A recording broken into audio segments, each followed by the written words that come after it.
Hello everyone, welcome back to BackBoneExotics. As you can tell by the title of this video, today I'm going to be setting up some Amazon milk frogs, specifically these little juveniles behind me. So let's get into the video.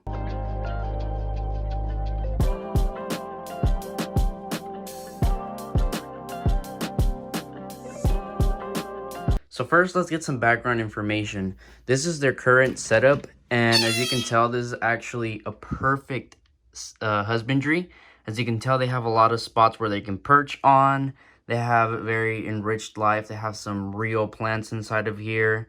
Ignore this. This is just some moss I'm trying to grow in here. But like I was saying, the humidity is always kept in here at 70 to 80%. I don't have a heater for them because the ambient room temperature in my room is only around in the 70s. So like I said, everything is perfect other than one small problem, which is affecting their happiness, which is not allowing them to thrive as I want them to. And it's the size of the enclosure. Because of the size of this enclosure, they're not able to hunt for their food. And I've been having to tongue feed them, which 9 out of 10 times they refuse food. So they have been going about a week without feeding, which is starting to concern me. I've been starting to realize or notice specifically this frog is losing some weight. So as you can see, that's a pretty big problem. So when I change them into their new enclosure with a white background, which is going to be the paper towels, they'll be able to spot the roaches a lot easier, and I will be able to look for feces or poop a lot easier. So I'll be able to tell if they're doing better or not. And it's only going to be temporarily because soon these are going to be going back in here into this perfect enclosure. But first, I want to get them back into weight. I want to get them back feeding, and I want to get them happy again. So without further ado, let's get into rehousing. So the first thing we'll be needing is a new enclosure. I'm not sure what the size of this one is. I honestly forgot. I took off the tags and this one has just been sitting in my room for a while. But it's not too big, but it's not too small, if that makes sense. You kind of want to eyeball it. And I went for a plastic enclosure because they're cheaper and they also hold in humidity a lot better. However, you can tell that I did drill some holes to allow for some gas exchange. That way, the frogs aren't suffocating in there. So the next thing you need is obviously a substrate. You can use sphagnum moss or you could use paper towels. I'm going for paper towels because, like I said, they haven't been eating in a while. And I want to be able to make sure they are going to the bathroom. So it'll be a lot easier to spot. However, I do recommend using sphagnum moss a lot more because they hold in humidity way, way better than this. And they also begin to mold, or at least how I've noticed is that they begin to mold a lot further down the line than paper towels. Paper towels begin to mold within the next day, so you have to change this a lot more often. However, when you do have sphagnum moss, you do need to change it often, so don't think this is going to be a permanent substrate. So finally, you're going to need something that they can hide in, preferably something plastic, something like this that has a lot of surface area that they could hide behind. And you don't want to make it too fancy. You don't want to have a lot of things in the enclosure because it's only going to make it a lot harder on you to clean because, you're going to have to clean this every single day. So the less things you have to clean, the better. Okay, so now the actual last thing. I actually forgot to include this. But of course, you're going to need a water dish. So this is just some plastic enclosure that I had, or Tupperware, I mean.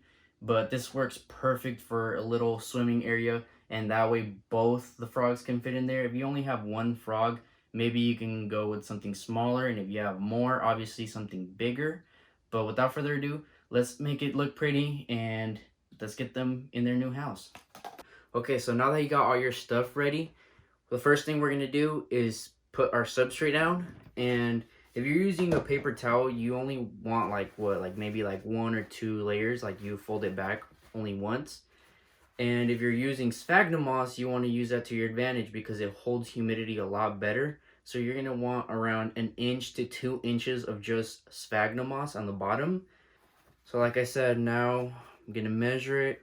This is only like 3 little squares of napkins. So 1, 2, 3.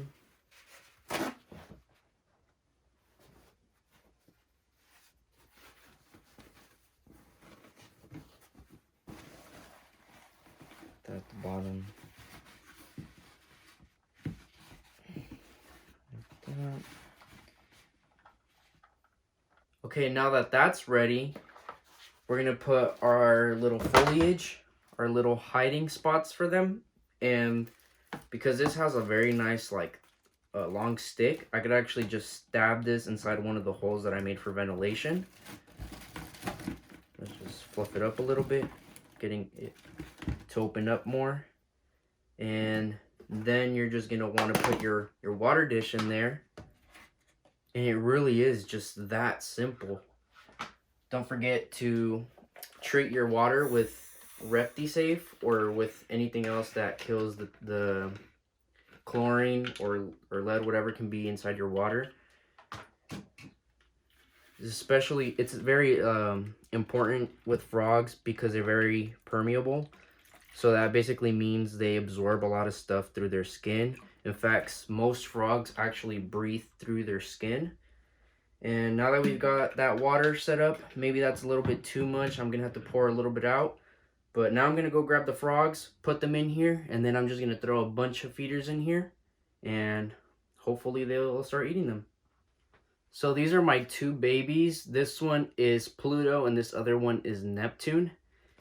And to get them out of here, you don't really want to touch them. So I'm using this wooden tong to scoot them out and get them to hopefully jump out for me. And there you go. There's the first one. Let's get the second one out now.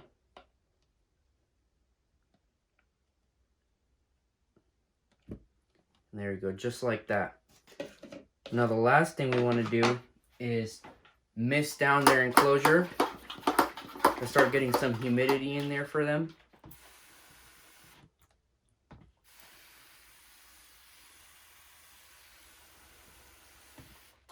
That is definitely too deep for them, so I will get some of that water off camera. And now you just want to get your lid safely on, make sure their fingers aren't sticking out or anything. And now maybe later in the afternoon I'm going to grab some feeders for them because they're nocturnal animals, so they're more likely to eat at night. So that's about it. I'll see you guys in the next clip. So while reaching for my roaches at the very top, Trico decided to come out and say hello to everyone. Everyone leave a banana emoji in the comment section for him. Bro, what are you doing? Do not fall into your water. Please.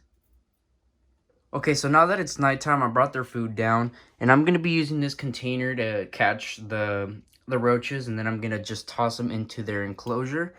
And the general rule of thumb is you want to go 3 to 10 roaches or food items per frog. That's the general rule of thumb. You know, it can vary between if you're using crickets or etc. And at first they were jumping around, and let me just show you them real quick.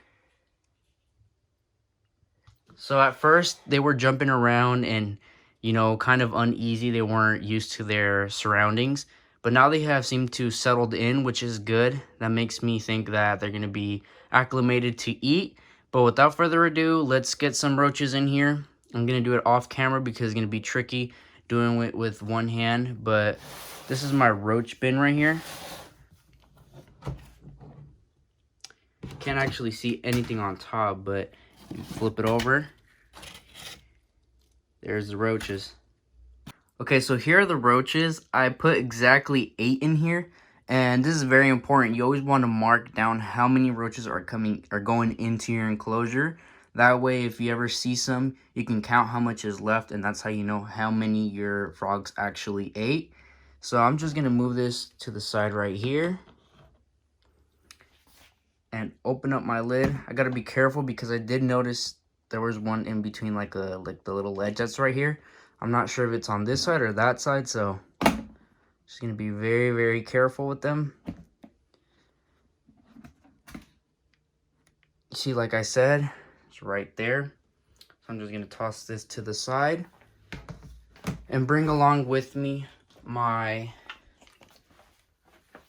mister. I'm gonna give them a quick mist down. This simulates them that it's time to feed. I once read that you should always like mist down your enclosures before you feed, So I've always done it, and I mean, it's worked pretty well, so I believe in it. And so now all I want to do is just toss them all in here. See, there's no more in there. And you do want to use calcium for Amazon milk frogs. However, you want to skip in between meals, if that makes sense. If you feed them with calcium one meal, the next time you don't want to put calcium. And that's pretty much it. I just got to be careful. Got to tuck this out to the side. That way the roaches can't climb on this and accidentally go into their water. You see, like that right now. That way they don't accidentally fall in there and drown, which is terrible. You don't ever want to see that. I also want to tuck off these corners. Make sure the roaches can't go under there and hide under there. But that's pretty much it. You also want to be careful when they climb this, that they don't squeeze through these little holes, but I'm pretty sure they won't. If anything, I could just push this out like that, get it away from the side as possible, get it as far away as possible.